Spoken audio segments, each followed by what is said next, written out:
All right, so at this moment, at somewhere around 10 at night on the 14th of December 2018,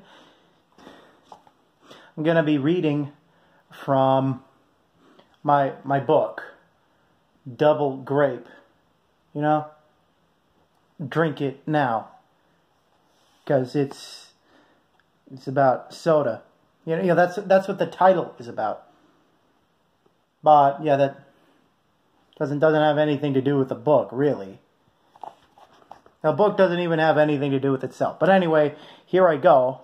I don't know why I remembered that date, but yeah, I'm going to start reading. You know, little illustrations. This is chapter 1. You know, got a little illustration of the character there. You know, that's, I just do illustrations of characters. Well, anyway, here goes. Chapter 1. The strike-proof LED screen spans an entire city, a nation of weirdos. It shines a bright purple sunset for all the peoples to see. Below it, the peoples in their individualities walk the streets of the massive captivity to live their monitored lives. The people are out, greasing up in the upkept lights on the streets, while technical transports fly under the massive lamps fixed to the roof of the world. This place is an institution. Technical transports bring new residents, temporary and permanent, into this facility, the government-controlled and operated mental institution city complex. The educated, well-endowed, and mentally clear citizens of the aging civilization live outside of this world. Mental health has always been an issue, long as societies have been comprised of living beings with thinking minds. The mental institution city complex, technical and medical staff go through a massive amount of historical information on these societies and psychological reasoning training before application to the fascinating grind that is the current iteration of medical careers and occupation. Many rules must be followed, as especially must oaths be sworn by and protected. These staff members live and work in this place, without their families, for even years, until they acquire a clearing for departure from their gargantuan workplace. The entire facility is filled with massive towers dedicated to offices of high-ranking district overseers and their advisors and district workforce. These towers support the ceiling of the complex, across which skylights and lamps fill the city-sized institution with light. The buildings enclose their own tunnel system of a plaza beneath the area where the weirdos roam.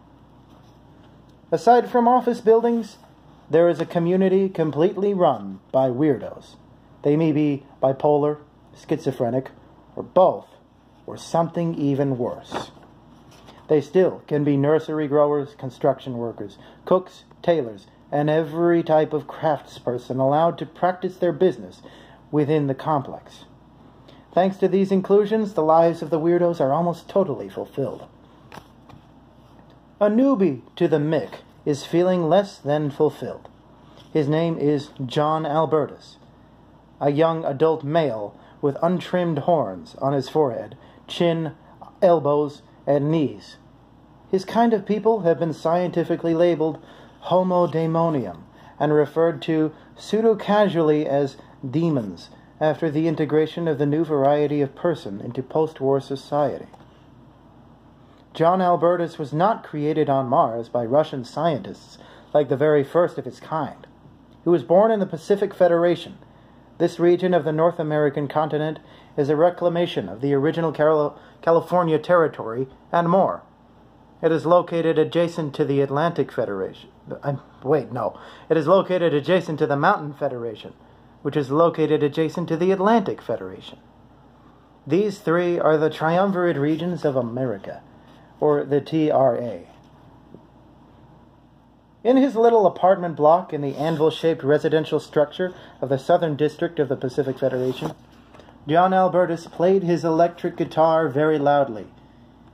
This always should happen with young adults starting their own lives out in the city.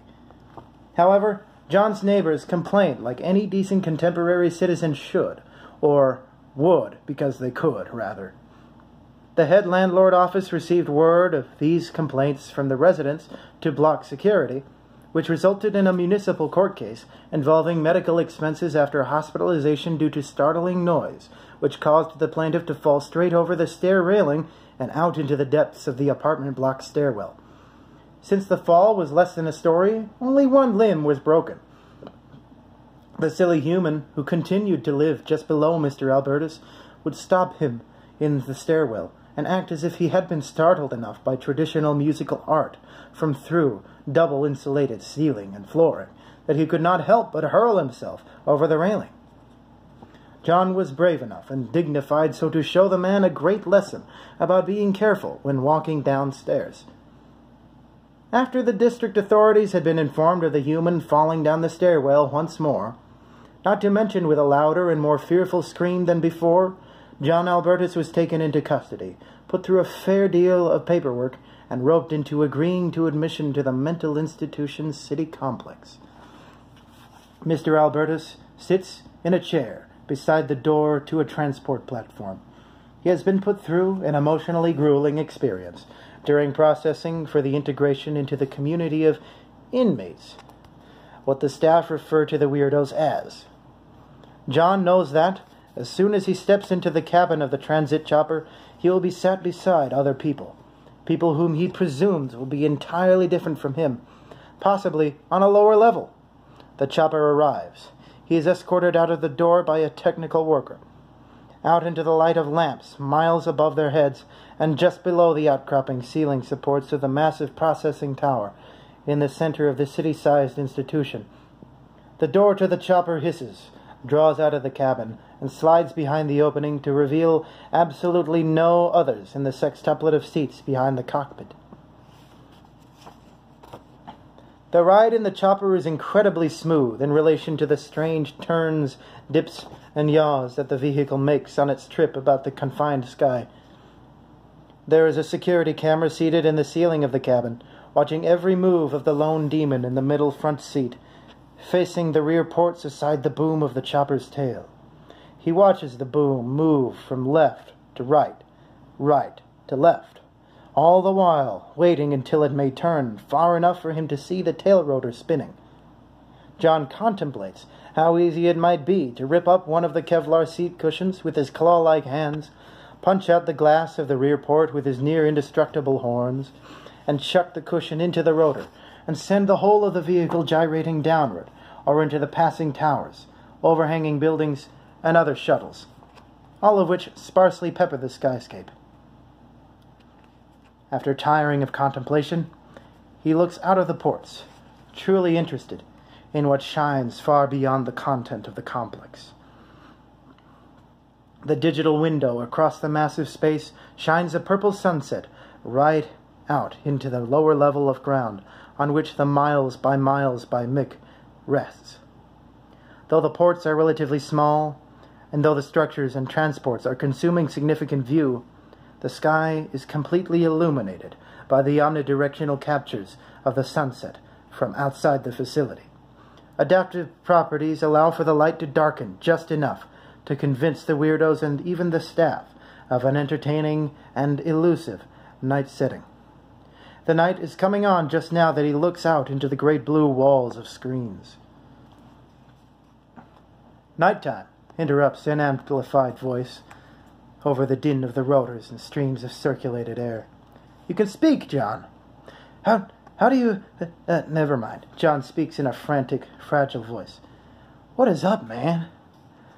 "Nothing much. My name is Raymond. You can call me Ray." Ray begins an introductory greeting. "I'm just a small-town guy with a big-town job, born and raised right here in Phoenix, and that's all I am." "Mr. Albertus, welcome to the Mental Institution City Complex, the first and only of its kind since its development and official launch in early 2067 to 2069. The facilities and offices here have been in operation for almost 45 years, This year, 2113, marking the 44th anniversary of the launch in 2069. You, John Albertus, after processing in the designated admission processing building, are being transported by me, Raymond Vulcan, to your assigned civilian block. You can sit back and relax with your extremities away from the doors and windows. And please, don't ruin the cushions. Ray finishes and ends the greeting with a low crackle. The vehicle veers to perch on a platform against the side of a mile-high, hoodoo-like structure, connected by wires and antennae to what looks like a massive smoke detector on the ceiling of the city. John peers out of the port on the door which he came into the cabin. Out of it, he sees a towering metal structure, at least 2 feet above the head of a neatly dressed human medical staff. It lights up the computer-like component atop its bulk and extends robotic legs and an intricate metallic set of fingers toward the chopper cabin in the fashion of a person walking inside a suit of thick, secured plates. As the metal contraption reaches the open door of the transit chopper, John is somewhat afraid. I'm not a big fan of these guys, he shudders as he slowly shifts toward the computerized security automaton beside the beautiful young staff member in a neat outfit of paisley scrubs. I can assure you, the sweet voice of the human female coaxes. This guy is all good. He's got a retractable air cannon, but that's not seeing a lot of use. She takes his hand and guides him around the massive whirring machine. Usually staff can take care of any upsets.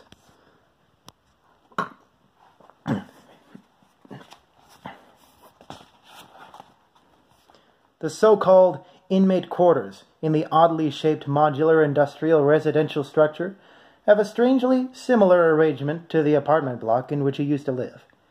It is one spacious room with a closed bathroom, a dining area, and a single bed, just as his previous residency in Pacific. John understands nothing about modular industrial structures besides what he can see and assume, that they consist of steel beams and insulated composite panels, lined with traditionally aesthetic trim, at least in his experience.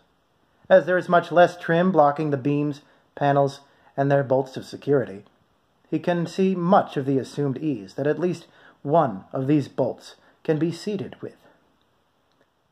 Though he could be wanting to dislodge a series of these bolts with whatever size of wrench may fit them, he instead comments, "What a nice place," intently eyeing the panels, physically stomping out his insecurity in their stability with that of how the staff may come to treat him, no matter how beautiful she and sweet her voice may be. "So, I guess I'm your nurse. The toilets are shared by 2 rooms, and the one you share is accessible by this door. Please knock if you have a hand free." She gestures in the direction of the bathroom-adjoined room. "There's someone over there, too," she chuckles. John is a small bit calmer now that the automaton is back at its post. "All right, you know my name, right?" "Yes," she says, having studied a full copy of his general assessment. "John." "Well, all right then, that's really... all right." He turns to his bed to look out of the window. "And I'm Jasmine," she says with a calm demeanor. "Thank you, Jasmine," he says as his nurse leaves him to acquaint with his new quarters.